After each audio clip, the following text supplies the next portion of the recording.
Jom. Hari ni kita tengok kos 5, Fizik SBM bab 4, tingkatan 4. Jadi, main fokus hari ni ialah dekat haba pendam tentu. Salah satu soalan ialah soalan modifikasi peti sejuk. Jom kita tengok. Ya, jom kita mulakan dengan soalan definisi, iaitu haba pendam tentu. Ada dua, iaitu pelakuran dan penguapan. Jadi, kalau pelakuran, dia adalah perubahan daripada pepejal ke cecair ataupun cecair ke pepejal. Sebab tu, dia cakap kuantiti haba yang diserap semasa peleburan atau dibebaskan semasa pembekuan. Okey, dan satu kg bahan tanpa perubahan suhu. Jadi macam mana nak ingat ni? Ingatlah graf, okey, penyejukan ataupun lengkung pemanasan. Di mana bila akan kita guna haba pendam tentu, iaitu bila tidak ada perubahan suhu, iaitu semasa dia semasa dia lebur ataupun semasa dia beku. Yang kedua iaitu haba pendam tentu penguapan, sama juga, tapi kita hanya tukar kepada pendidihan ataupun kondensasi. Okay? Yang lain semua sama. Jadi hanya perlu ingat satu, yang satu lagi kita hanya perlu tukar. Kenapa? Pendidihan ataupun kondensasi, kerana haba pendam tentu penguapan, kita tentukan semasa cecair tukar kepada gas ataupun gas tukar kepada cecair. Jom kita tengok graf ini. Jadi graf lengkung pemanasan dengan lengkung penyejukan. Jadi nampak ada dua bahagian yang di mana grafnya adalah melintang tanpa perubahan suhu. Itulah apa yang kita bincangkan hari ini. Kita kena bincangkan sebab dan kenapa. Okey, jom. Jadi sesuatu eksperimen pemanasan dijalankan, graf lengkung pemanasan menunjukkan suhu suatu bahan pepejal tak berubah malah ketika bahan tu sedang melebur. Okey, haba walaupun haba dibekalkan. Ya. Jadi kita terangkan. Okey. Jadi sebenarnya jawapan ni dia macam dalam kimia. Kalau melintang, kalau untuk pemanasan, haba tu diserap oleh zarah-zarah tu, untuk memutuskan daya ikatan. Sebab asalnya disebabkan dia pepejal, dia sangat dekat dan daya tarikan antara zarah tu. Jadi kalau dia nak bergerak bebas, dia kena potong ikatan tu. Jadi buat apa dia serap haba tu diguna untuk melawan daya tarikan tu. Lepas tu bila dah cukup tenaga haba, lepas tu dia akan bergerak. Jadi proses ini akan berterusan sehingga ke semua zarah telah menjadi bebas. Sebab tu dia perlukan satu jangka masa dia akan melintang. Jangka masa tu dia digunakan untuk berubah sepenuhnya daripada pepejal kepada cecair. Dia serap haba, menyimpan tenaga, mungkin 1-2 biji zarah dah terlepas. Bukan semua. Jadi dalam proses B ke C tu, dia adalah campuran, fasa keadaan dia adalah campuran cecair dengan pepejal. Jadi dia lepas tu disebabkan tenaga kinetik tak menjadi tinggi, maka suhu dia malah lah. Jom kita tengok kalau penyejukan.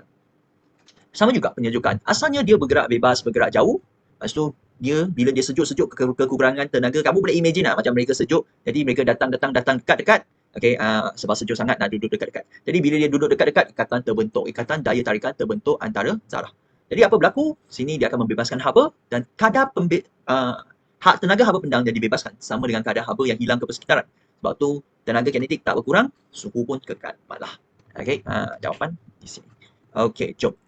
Jom kita tengok sistem penyejukan sebuah peti sejuk. Jadi kita kena faham penguapan ejen penyejuk dalam sistem kompresor, dalam peti sejuk ke aircon ke, ejen penyejuk tu dia akan tukar kepada gas.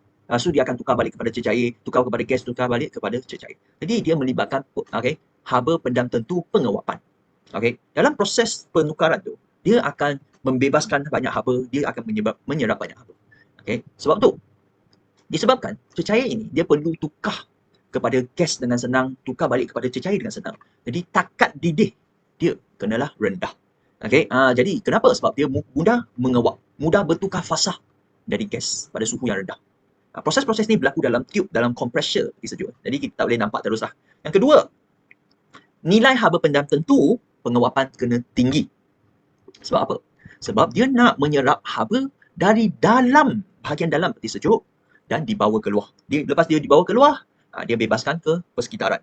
Jadi dia perlu tinggi untuk serap banyak haba. Yang seterusnya, muatan haba tentu. Kenalah. Yang ni, soalan macam ni, dia sengaja nak kacau student. Yang ni muatan haba tentu pipe, bukan agent. Jadi beza tak? Beza. Pipe tu, ialah tiup-tiup dalam tu. Jadi kenapa muatan haba tentu kena rendah? Yes, bila muatan haba tentu rendah, dia ialah konduktor haba yang baik. Bila muatan haba tentu yang tinggi, dia merupakan konduktor haba yang lemah. Jadi bila dia baik, apabila ejen penyejuk melalui, haba dapat memasuki ke ejen penyejuk dengan cepat. Pemindahan haba berlaku akan jadi laju, akan lagi cepat. Jadi bila dia ejen penyejuk bawa ke keluar peti sejuk, dia pun dapat membebaskan haba dengan lebih cepat. Jadi muatan haba tentu pipe kena rendah. Seterusnya ialah gegelung pipe berlipat ganda ataupun bersirip dia. Seperti yang saya cakap ni untuk kos 4 yang lepas. Gegelung dia berlipat ganda, maksudnya dia lipat macam ni, macam ni, macam ni, macam ni. Dia bukan satu pipe terus saja. Kenapa? Ataupun dia bersirip. Kenapa? Sebab dia nak meningkatkan luas permukaan. Bila permukaan luas, banyak kawasan yang haba boleh masuk ataupun haba boleh keluar. Okey. Jadi pembebasan haba akan berlaku dengan lebih efisien untuk ruang yang kecil tu. Okey, jadi dia tak perlu banyak-banyak. Seterusnya ialah dinding lah. Jadi dinding peti sejuk dia adalah polistiren yang tebal. Okey, sebab apa? Polistiren dia adalah konduktor haba yang lemah. Sebab kalau awak fikirlah, imajinasi. Apabila dalam peti sejuk tu dah sejuk, apa akan berlaku? Haba akan mengalir daripada luar ke dalam peti sejuk. Kalau ada polistiren, dia ialah konduktor haba yang lemah, maka haba masuk ke dalam peti sejuk dengan lambat ataupun slow. Jadi suhu dalam peti sejuk dapat kekal rendah. Okey? Jadi itulah dia. Jadi kenalah hati-hati bila tengok soalan. Terutamanya yang pipe dengan ejen penyejuk. Jangan tersilap. Okey. Itu saja untuk hari ini. Kita akan masuk ke topik seterusnya dalam kos pendek 6.